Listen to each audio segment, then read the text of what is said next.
होने लगी है। दूसरी खास बात यह है, मैंने आपको आज से कुछ समय पहले बताया था कि मैं एक संकल्प लेकर के यहां आया था कि जो भी अव्यवस्थाएं पिछले 10 वर्ष में फैल गई हैं, हमारे पास आश्रम तो भाई थे, जमीनें तो थी, पर धीरे धीरे वहां पर रहने वाले तमाम भाई बहनों के लिए बड़ी अव्यवस्था, बड़ी असुविधा होने लगी थी। अभी पिछले दिनों संत कृपाल नगर आश्रम में लंगर की व्यवस्था बंद कर दी गई, दूसरी और समस्याएं खड़ी हुई। तो ये अव्यवस्थाएं हमारे गुरु परिवार में, हमारे सत्संग परिवार में नहीं होनी चाहिए, और इसके लिए हम सब लोग प्रयास कर रहे हैं। तो इसके लिए 2 चीजें हो रही हैं जिसको आप सबको जानना जरूरी है।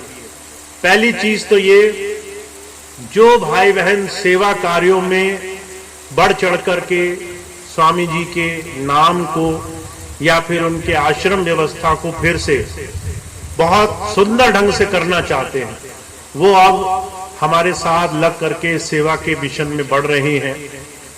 पर साथ साथ कुछ लोग ऐसे भी हैं जो किसी कारणवश अपने किसी स्वार्थ की वजह से या किसी और दूसरी वजह से वो अपने बहुत पुराने काम, अपनी पुरानी चीजें छोड़ने को तैयार नहीं।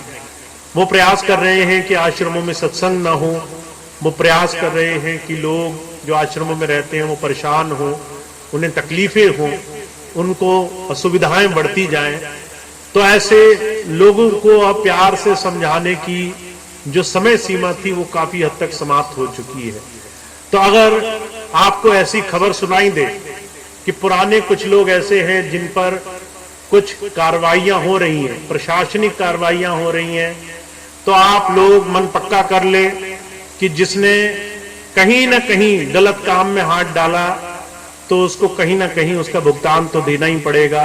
कुछ यहां देना पड़ेगा, कुछ वहां स्वामी जी के दरबार में देना पड़ेगा। तो उसे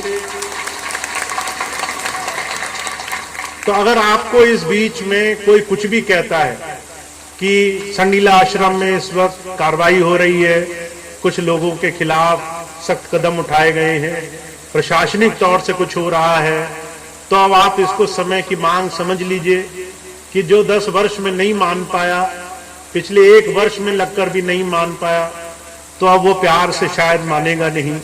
तो जो भी होगा वो अब स्वामी जी जाने, हम उसमें ज्यादा कुछ नहीं कह सकते।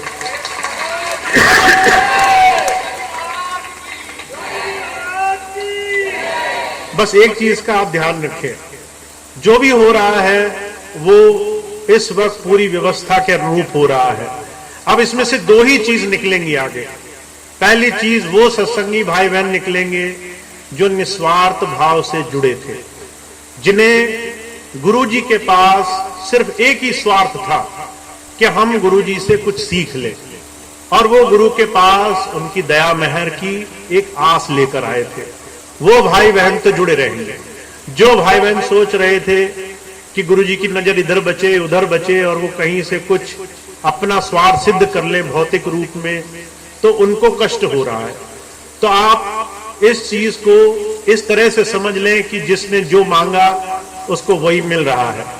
जिसने गुरु की दया मांगी वो सेवा में लग गया है, जिसने दुनियादारी मांगी वो संकट में फंस गया है। अब जो आगे होगा वो समय के हिसाब से होगा, पर आप एक चीज का दृढ़ विश्वास बना सकते हैं इस समय में कि आपको किस दिशा में आगे बढ़ करके खूब अपने जीवन में लाभ कमाना है।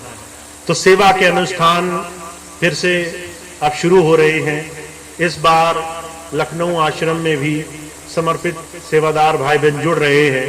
सेवा के लिए अलग अलग प्रायोजन, लंगर की सेवा, आश्रम की साफ सफाई की सेवा, बाकी जल सेवा, बहुत सारी सेवाओं में भाई बहनों ने सहयोग दिया है। और ये तमाम सेवाएं अब ऐसे ही हम अपने हरे गुरु घर तक पहुंचा सके।